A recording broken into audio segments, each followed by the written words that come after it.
हाय दोस्तों, आइए आज song Bhojpuri writer and Bhima के चैनल पे तमाम भोजपुरिया समाज एंड मतलिया समाज को स्वागत एंड वेलकम करते हैं।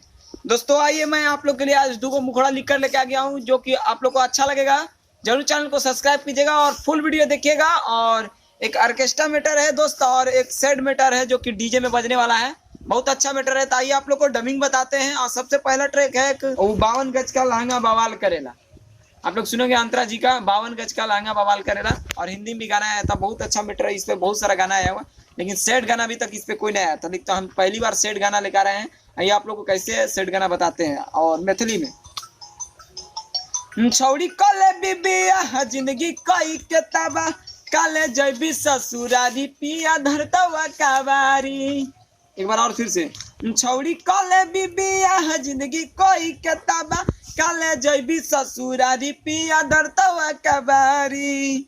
जाके सैया के गोदी में झूल जैबी गे, जाके सैया के गोदी में झूल जैबी गे। अपन नैहर वाला यारवा के भूल जैबी गे, अपन नैहर वाला यारवा के भूल जैबी गे। दोस्तों बताइएगा कैसा लगा आपको वीडियो, और अच्छा लगा तो जरूर चैनल को सब्सक्राइब कीजिएगा, बेल आइकन प्रेस कीजिएगा।